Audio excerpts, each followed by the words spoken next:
여러분 안녕하세요. 네, 컴퓨터 일반 요약지 강의입니다. 자, 제어기의 구현부터 우리가 살펴보도록 하겠습니다. 제어 데이터다라는 말이 있는데 제어 데이터는 한마디로 제어 신호를 발생하기 위한 자료다라고 볼 수가 있겠죠. 그래서 CPU가 특정한 상태에 있을 때 그런 제어 규칙이 있을 거고 거기에 따른 신호는 발생이 됩니다.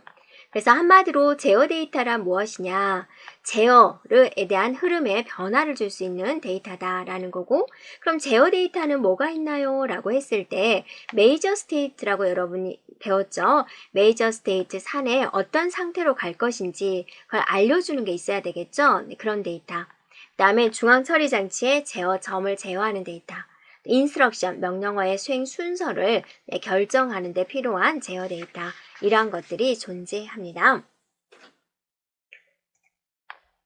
자, 제어기에 대한 구현을 살펴보면 이제 제어기는 제어 장치는 필요한 마이크로 연산들이 연속적으로 수행할 수 있도록 제어 신호를 보내는 장치를 말을 하고요.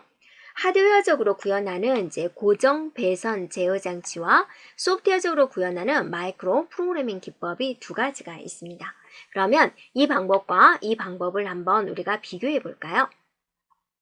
자, 고정 배선입니다. 배선, 하드웨어적인 방법이다라는 거죠. 네, 그래서 일단 하드웨어적이다. 그러면 우리가 기본적으로 따라오는 명령어들이 있죠. 속도가 빠릅니다.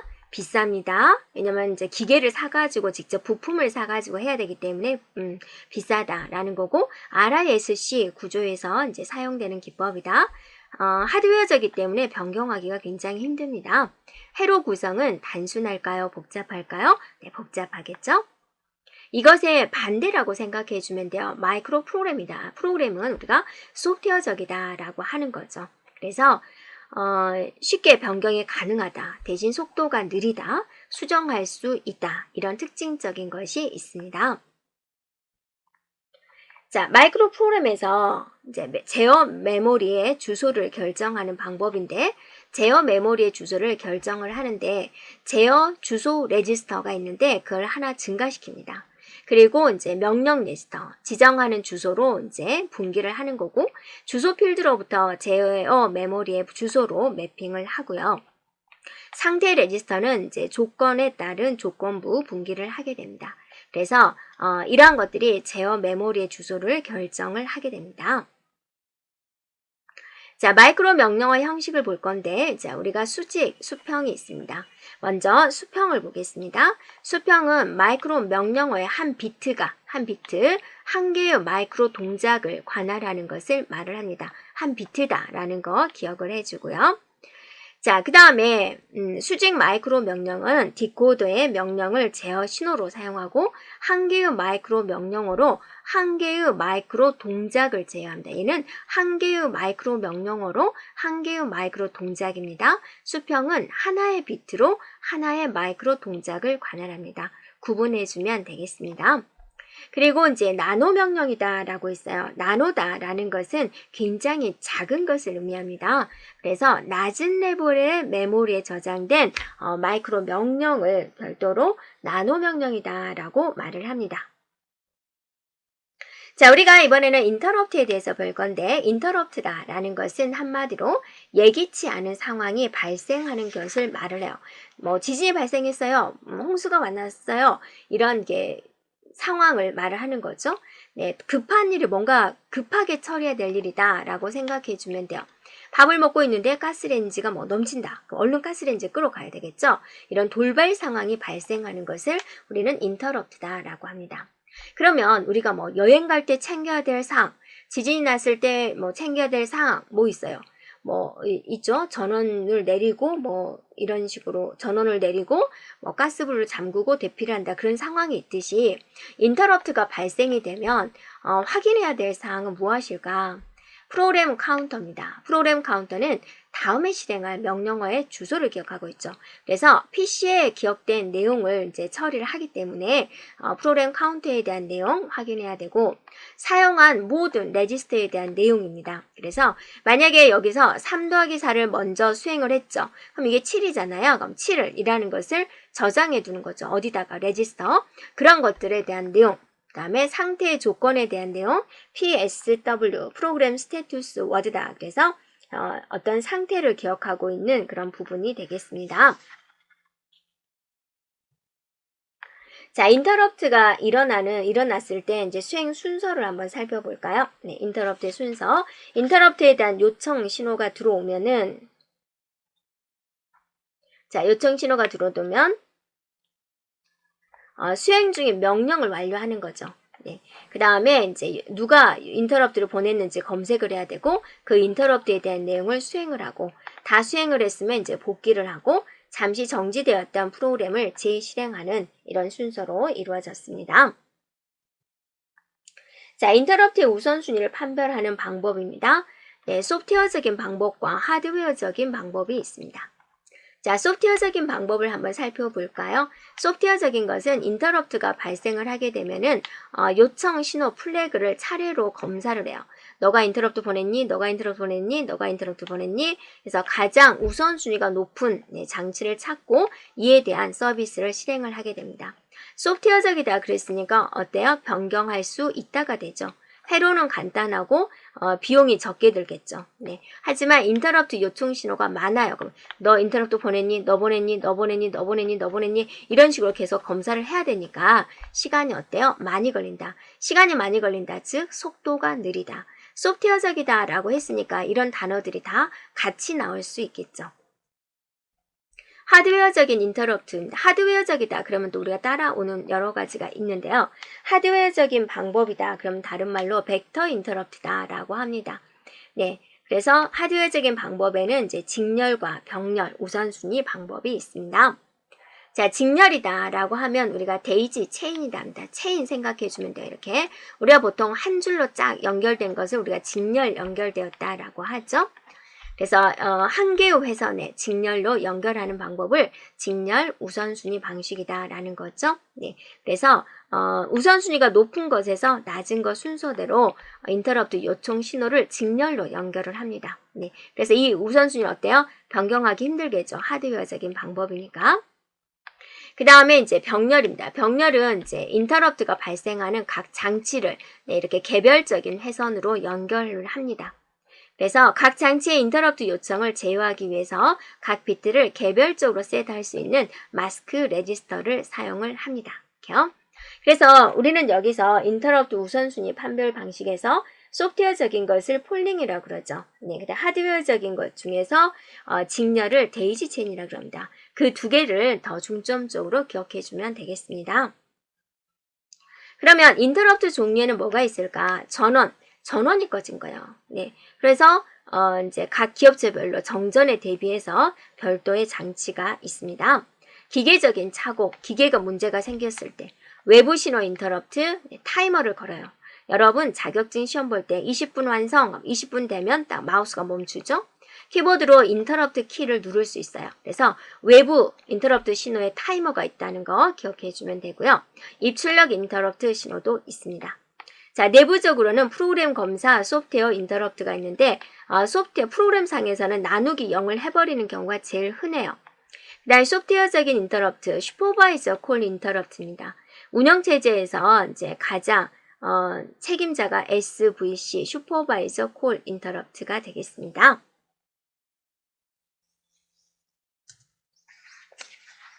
자, 벡터 방식과 비벡터 방식을 한번 살펴보면 벡터 방식은 스택 메모리에 복귀 PC 값을 저장하는 것이고 비벡터 방식은 메모리 주소 0번지에 복귀 주소를 저장하는 방법입니다. 자, 우선순위, 인터럽트의 우선순위의 가장 큰 피해가 뭐예요? 정전이 되는 거죠. 네, 그 다음에서 이거 기억을 해주면 되겠습니다. 그래서 일반적으로 하드웨어적인 거, 그 다음에 이제 소프트웨어적인 거, 그런 우선순위로 나가고 있습니다. 자, 인터럽트와 서브루틴을 한번 비교해보자. 자, 우리가 보세요. 프로그램을 진행을 하다가 여기서 가서 처리하고 오는 거, 인터럽트가 걸려서 처리하는 방식이 있고 정상적인 프로그램상에서 콜 해가지고 여기를 부르는 거죠. 콜 A. 그럼 A를 처리하고 이렇게 복귀하는 이런 방식으로 나누어지게 됩니다. 네, 그래서 서브루틴. 네, 서브루틴은 프로그램상에서 정상적으로 실행이 되는 그런 부분이 되는 거죠. 자, 인터럽트는 어때요? 어떤 내부 신호, 외부 신호에 의해서 발생이 되고 분기 주소에 대한 결정이 하드웨어적으로 결정이 되는 부분이 되겠습니다. 서브레티는 이제 프로그램 과정에서 실행이 되는 거고 소프트웨어적으로 이제 결정이 되고 있습니다. 자, 이번에는 메모리 용량 계산하는 문제입니다. 중요한 계산 문제가 되겠죠? 사각형을 생각해 주면 되겠고요. 자, 여기는 워드의 개수, 얘는 워드의 크기입니다. 단위가 워드일 때 말을 하는 거죠. 그래서 여기가 2의 n승계다. 그럼 n비트가 있어야지 2의 n승까지를 이렇게 가리킬 수가 있겠죠. 그래서 기억장치 용량은 여기는 워드 개수 곱하기 워드 크기다. 그럼 이 주소선을 나타내는 것은 우리가 이건 주소잖아요. 그래서 주소를 나타내는 MAR 또는 PC가 되겠고요. 워드의 개수는 2의 n승이 되겠습니다. 그 다음에 워드의 크기다. 바로 이것의 크기는 뭐를 의미하냐? 데이터의 크기다. 그래서 MBR, DR, IR에 대한 레지스터가 되겠습니다. 네, 그래서 이제 이것에 관련된 문제를 우리가 잠깐 살펴보면 기억 용량이 1kg일 때 필요한 주소선이다 라고 물어봤죠. 1kg다 그러면 2의 10승 바이트가 되죠. 단위가 워드가 아니라 바이트입니다. 바이트가 됐어요. 네. 그 다음에 그럼 이거를 이제 알아줘야 되고 이거를 알아줘야 될 텐데 여기 아무 말이 없잖아요. 그러면 그냥 1바이트로 생각을 해라. 그럼 얘가 얼마죠? 2의 10승이 된다. 그럼 주소선은 몇이죠? 10이 된다. 10이 있어야지 2의 10승까지를 나타낼 수가 있겠죠. 자, 이렇게 계산하면 되겠습니다. 자, 그리고 이제 캐시 메모리인데요. 캐시다라는 것은 CPU와 주격장치가 있는데 주격장치의 속도가 CPU에 비해서 현저히 느리니까 주격장치는 주로 하는 역할이 뭐죠? 네, 데이터를 저장하고 명령어를 저장해 놓는 거죠. 그래서 캐시라는 장치를 둬가지고 CPU가 참조할 것을 미리 예측해서 캐시에다 갖다 놓는 거죠. 그럼 CPU는 캐시에 있는 자료를 이렇게 가져다 쓰는 거고 혹시나 예측이 안 돼서 캐시 메모리에 데이터가 없다. 그러면 이제 캐시 메모리에 갔더니 없군. 주격장치 갔다가 이렇게 오는 그런 방식이 되겠습니다. 자, 캐시 기억장치에 대한 정의, 자, 속도 차이를 줄이기 위해서 누구랑? 주격장치와 중앙처리장치의 속도 차이를 줄이기 위해서 사용되는 것이다 라는 거죠. 자, 캐시가 가지고 있는 특징을 보면은 용량은 어때요? 작아요. 네, 주격장치보다 훨씬 작죠. 그 다음에 램의 종류가 메인 메모리의 램의 종류가 롬이라는 것과 램이라는 것이 있었고 램이라는 것은 이제 D램이다라는 게 있었고 S램이다라는 게 있었는데 S램으로 구성이 되어 있다. 그래서 주격장치보다 훨씬 고속 처리가 가능하다라는 거죠. 자, 캐시 적중률이다라는 것은 뭐냐면 CPU가 있고 캐시에 있고 메모리가 있다. CPU가 찾으러 왔을 때 캐시에 있어야지 빨리 가져갈 수가 있겠죠. 이걸 우리는 적중률이다라고 합니다. 그래서 총 10번 중에서 캐시에 9번 갔다. 그러면 이제 10분의 9 이렇게 말을 하죠. 그래서 적중률 계산하는 방법 알고 있어야 되겠습니다. 자, 캐시 기반의 평균 메모리 접근 시간입니다. 자, 첫 번째 캐시에 곱하기 캐시에 갔다 온 시간 적중률. 자, 캐시에 없었어요. 주격장치 접근 시간 곱하기 1 빼기 적중률이 됩니다. 자, 평균 메모리 접근 시간. 솔직히 말하면 이게 더 좋은 것이 되는데 정확한 것이 되죠. 자, CPU에서 캐시에 갔더니 없더라. 그러면 주격장치 가는 거죠. 그래서 이거는 뭐냐면 일단은 캐시에 갔다 와야죠. 여기 갈 때도. 그래서 캐시 갔다 왔다가 주격장치에 가는 시간 곱하기 1- 적중률로 계산한다. 그래서 여러분이 이게 더 정확한 답이 되는데 간혹 문제에서 이제 이게 이제 캐시 접근 시간이 굉장히 작으니까 이걸 무시를 하고 이제 이렇게 계산하는 방법도 있습니다. 그래서 여러분이 이걸로 이제 풀어서 답이 없으면 이걸로 찾아주면 되겠습니다. 자, 캐시 접근 시간이 200 나노세컨드, 주격 접근 시간 1000 나노세컨드, 접근 0.8이다 그랬습니다. 그래서 일반적인 이 수식을 이용을 한 겁니다. 200 곱하기 0.8 더하기 1000 곱하기 0.2 해서 360 나노세컨드다. 이렇게 계산이 되는군요. 자, 캐시의 매핑 프로세스입니다. 이거는 뭐냐면 주격장치는 넓은 장소고 캐시는 조그만 장소죠. 그럼 여기에 번지의 주소의 개념과 여기에 주소의 개념은 다르죠. 그래서 여기를 몇 번째 집어넣을 것이냐라는 거죠. 직접 사상은 뭐냐면 자, 여기서 이제 계산된 값을 해서 꼭 지정된 위치에만 들어가라 라는 겁니다. 연관 사상은 뭐냐면 아무데나 들어가. 자리가 좁으니까 언제 빈자리 찾고 있겠어? 그냥 비어있는데 아무데나 들어가 라는 뜻이고요.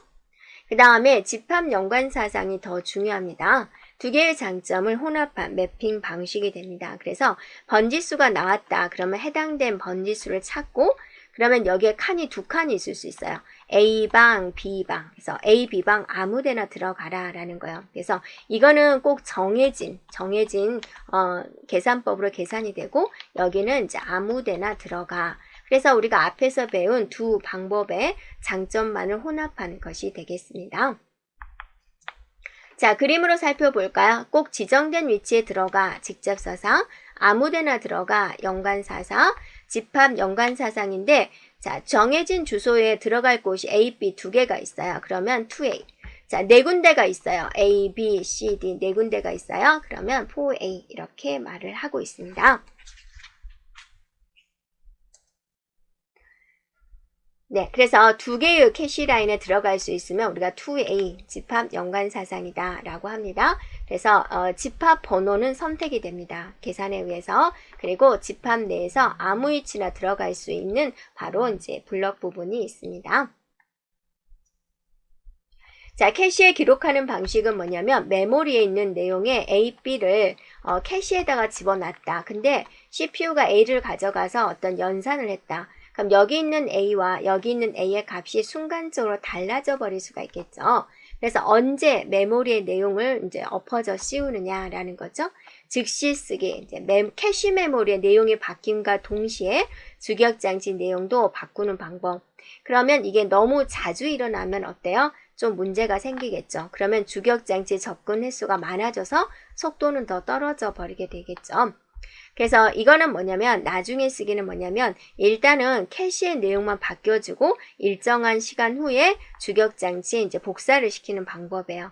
그럼 얘는 어때요? 어느 한 순간에는 내용이 일치하지 않는 경우가 발생할 수도 있겠죠. 자, 그 다음에 이제 가상기억장치다라고 있습니다. 네, 가상기억장치는 가짜로 된 기억장치다. 실제로 존재하지 않지만 사용자들에게 존재하는 것처럼 보여주는 것이다. 그래서 뭐뭐처럼이에요. 주격장치가 마치 큰 용량처럼 사용할 수 있도록 하는 것이다. 주격장치의 모든 프로그램은 올라가야지 실행할 수가 있는데 내가 올릴 프로그램이 이만큼이다. 그런데 조금밖에 안 남은 거예요. 그러면 이제 우리가 보조기억장치의 일부를 소프트웨어적으로 주기억장치처럼 꾸미는 거죠. 그럼 얘가 올라가서 실행할 수 있는 그런 방법입니다. 그래서 소프트웨어적인 방법이다라는 거고 여러 개의 작은 블록으로 나눠서 보관해 놓고 실행할 때마다 필요한 부분을 주기억장치에 적재하면서 진행하는 방법이 돼요. 그런데 일단 얘는 보조기억장치를 사용하기 때문에 처리 효율은 저하될 수 있습니다. 그래서 가상기억장치는 이제 소프트웨어적인 방법이고 주기억장치에 대한 용량을 크게 하는 그런 기법이다. 큰 것처럼 보이게 하는 그런 기법이다라는 거 기억하면 되겠습니다. 자, 주소를 사용하는 방법인데 가상 주소가 있습니다. 가상 주소는 이제 보조기억 장치에 있는 주소, 실기억 주소, 물리적인 주소다. 주기억 장치의 주소죠. 그러면 여기는 보조기억 장치의 주소, 얘는 이제 주기억 장치의 주소 서로 연관을 해야 되겠죠. 얘가 뭐 100번 프레임에 10만큼 떨어진 위치에 있어요. 그러면 100번 페이지다. 100번 페이지에 10번 떨어진 위치에 있어요. 그럼 보조기억장치는 1페이지, 2페이지, 3페이지 이렇게 있는 것이고 주기억장치는 그걸 프레임이라고 합니다. 그래서 100번 프레임을 200번 프레임으로 받을 수 있죠. 네, 그래서 200번 프레임에 10만큼 떨어진 위치에 있어요. 이렇게 이제 변환 작업이 이제 이루어져야 된다라는 거죠. 자, 그래서 이 페이지 기법은 뭐냐면 보조기억장치에 있는 프로그램을 동일한 크기로 나눠서 관리하는 기법 중요하고요. 세그먼트는 이제 프로그램을 가변적인 크기의 블록으로 나눠서 관리하는 기법을 말을 합니다. 자, 주소 매핑하는 방식인데요. 가상 주소에서는 이제 나누잖아요. 이 나누는 하나의 단위를 페이지다 그럽니다. 그래서 몇 번 페이지에 얼만큼 떨어진 위치에 있다. 실기억 주소는 이렇게 이제 이 단위를 프레임이라는 단위를 씁니다. 그래서 해당되는 프레임에 얼만큼 떨어진 곳에 있어요 라는 거죠. 자, 그래서 페이지 번호, 이 100번 페이지 번호가 몇 번 프레임에 할당이 되었는지, 그리고 이제 상태 비트가 이제 들어오게 됩니다. 자, 주소 변환하는 순서 볼까요? 가상 주소에 있는 2번. 네, 페이지 2번이 페이지 프레임에 3번에 할당이 되는 거죠. 이렇게. 네, 그래서 여기 보면은 이제 3번 프레임을 이제 찾아가게 되는 거죠. 그래서 거기 얼만큼 떨어진 곳에 있느냐? 10만큼 떨어진 곳에 있어요. 이런 식으로 이제 배치가 이루어지게 됩니다.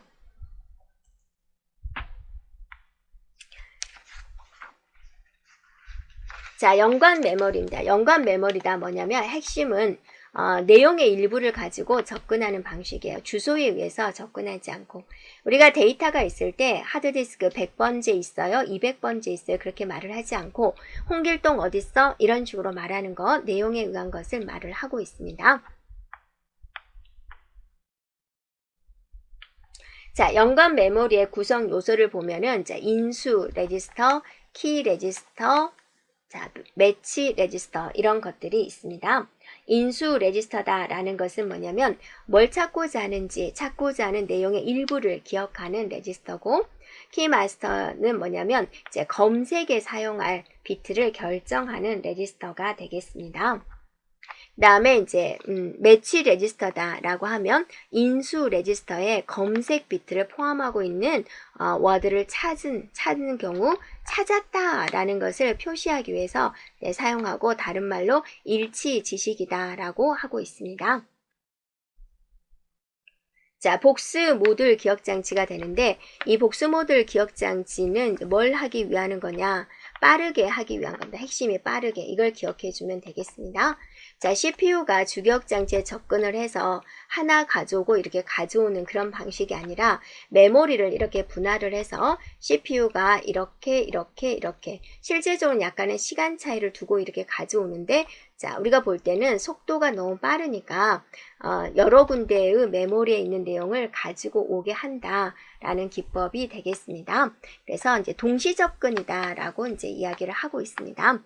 인터리빙 기법에 의해서 이렇게 나눠진 메모리를 모듈로 나눠가지고 이런 곳에 있는 것을 동시 접근해서 가져오는 기법이다라고 하고 있습니다.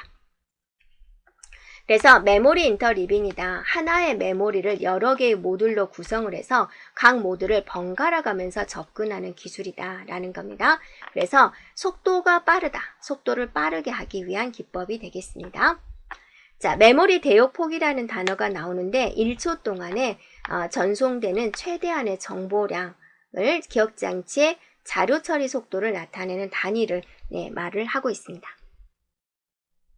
자, 레이드라는 개념은 중요한 개념입니다. 그래서 저용량, 저성능, 저가용성인 디스크를 고가용 디스크로 대체하기 위해서 어떻게 하면 이런 디스크처럼 만들 수 있을까라고 해서 이용되는 기법이 됩니다.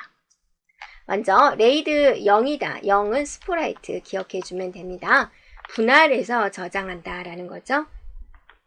그러니까 나눠 저장하는 거죠. 그런데 하나라도 고장이 나면 이 중간 단어가 없어지기 때문에 굉장히 힘들어집니다. 이렇게요.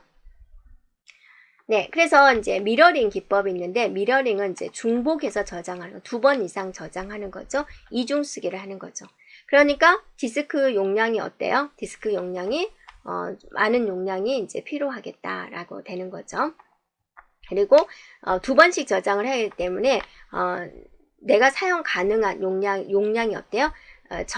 절반으로 이제 줄어들게 된다라는 거죠. 네, 절반으로. 자, 레이드 2는 해밍 코드 방식을 취득하는 거고, 레이드 3은 이제 패리티 정보인데 비트 단위, 바이트 단위로 하고 있습니다. 자, 레이드 4는 이제 블럭 단위가 페리티인데 블럭 단위의 페리티 저장이다라고 한다면 이제 데이터를 여기까지 데이터를 저장을 할 때 하나를 페리티로 두는 거죠.